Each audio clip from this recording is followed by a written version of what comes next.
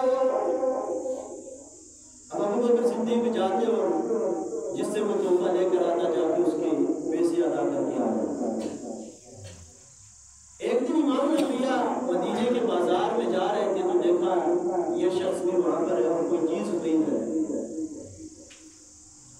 اب وہ تو چیز خریدنے میں مصروف تھا، اس کی توجہ امام الانبیاء کی طرف نہیں ہوئی، امام الانبیاء نے اس کو دیکھ لیا۔ اب امام الانبیاء نے اس چوراہے میں، اس بازار میں اس دیہاتی آدمی سے اپنی محبت کا اظہار فرما دیا۔ آج کا ہمارا کوئی ووٹر جس کو ہم ووٹ دیتے ہیں، کہیں بازار میں ہمیں نظر آئے تو پہلی بات تو یہ وہ ہم سے نظریں چرا کے تو چلا جاتا ہے کہ کہیں مجھے دیکھنا نہیں، کسی چیز کا مطالبہ نہ کرے۔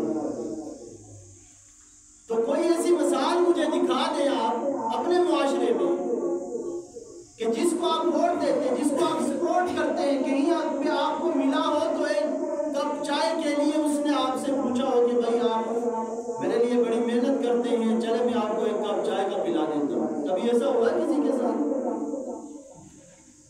نہیں، وہ عموماً دیکھنے کو نہیں ملا ہے۔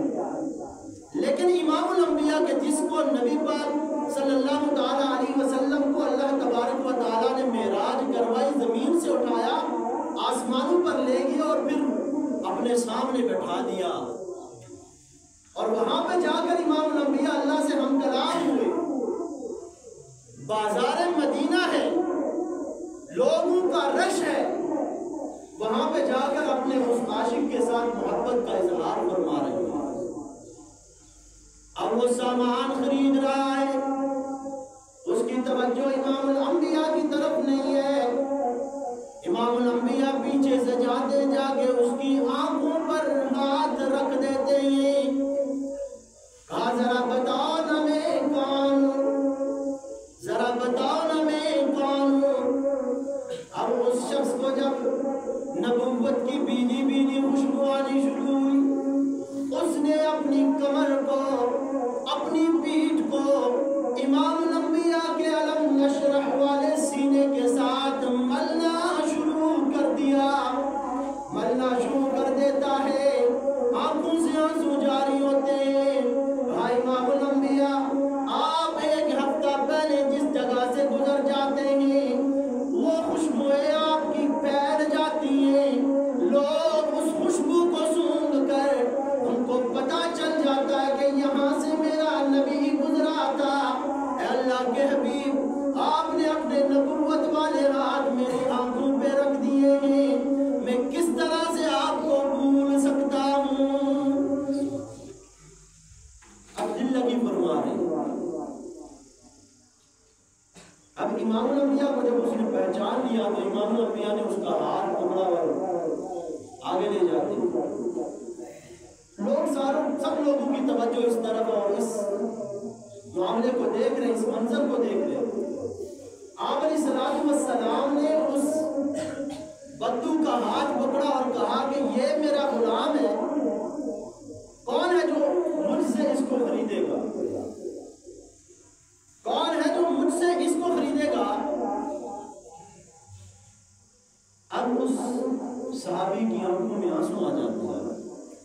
امام الانبیاء نے پوچھا کیوں روتا ہے، کیوں تیری آنکھوں میں آنسو آ گئے؟ کہا اللہ کے حبیب، یہ جس غلام کا آپ سودا کرنے جا رہے ہیں، نہ اس کا رنگ ہے، نہ اس کا روپ ہے، نہ اس کا نسب ہے، نہ اس کے پاس مال ہے، آپ جسے بھی بیچیں گے آپ گھاٹے کا سودے میں چلے جائیں گے، لہذا آپ نے اس غلام کو نہ بیچیں، آپ کو نقصان ہو جائے گا۔ امام الانبیاء نے ایک بات فرمائی جو دل کے کان کھول کر سننے کے لائق ہے۔ امام الانبیاء نے فرمایا کہ اگر تیری دنیا والوں کے ہاں وقت نہیں، لیکن محمد جس کو بیچنا چاہے رب کے ہاں اس کی بڑی وقت ہے اور بڑی عزت ہے۔ دنیا والوں کے نزدیک تیری عزت نہیں، تیرا وقار نہیں، تیری قدر و قیمت نہیں، لیکن میرے اللہ کے ہاں تیری بڑی قیمت ہے۔ اب دکھائے مجھے کوئی ایسی مثال کہ آپ کے کسی بڑے نے ایسا کیا ہو کہ جس کے لیے آپ اپنی زندگیاں خرچ کر دیتے ہیں، نعرے لگاتے ہیں، اپنے گلے خوش کر دیتے ہیں، اور کبھی آپ سے اس نے اس طرح محبت کا اظہار کیا ہو؟ کوئی ایک مثال دکھا دے مجھے۔ حالانکہ ان کی حیثیت کیا ہے؟ ان کی حیثیت کچھ نہیں، اور امام الانبیاء جیسا نبی اللہ نے ہمیں عطا فرمایا۔ قربان جائے امام الانبیاء پر، کہاں امام الانبیاء اور کہاں ہم۔ یہ تو وہ ہیں جو وعدے کر کے وعدے خلافی کرنا شروع کر دیتے ہیں، اور ان کے لیے ہم اپنا سب کچھ قربان کر دیتے ہیں۔ ہم اپنے رشتہ داروں کو چھوڑ دیتے، بھائی تم نے فلاں کو ووٹ دیا تھا، میری بات نہیں سنی تھی، میں ماڑی تاڑی ختم، آج کے بعد ماڑے کنے گھر نہ کریں۔ یہ ہمارا کردار ہے، یہ ہمارا اخلاق ہے، یہ ہماری معاشرت ہے۔ اور اگر ایک بھائی دوسرے کی شادی میں شریک نہیں ہوا، یا دوسرے نے شادی میں نہیں کہا کہ بھائی کسی وجہ سے اس کے ذہن سے نکل گیا، تو ہم بس اس سے ناراض ہو جاتے ہیں، کہتے ہیں کہ بھائی کوریج پھٹ ہو گیا، نہ تو ساڑھے جنازے رکھے ہوتے، نہ ساڑھے جنازے۔ اور امام الانبیاء صلی اللہ تعالیٰ علیہ وسلم کے بس آخری بات کر کے بات ختم کرتا ہوں کہ دور کے اندر ایک صحابی نے شادی کی، اور جب وہ امام الانبیاء کے پاس آئے تو تازہ ان کے ہاتھوں پہ رنگ لگا ہوا تھا۔ امام الانبیاء نے کہا لگتا ہے تم نے شادی کی ہے؟ کہا ہاں میں نے شادی کی۔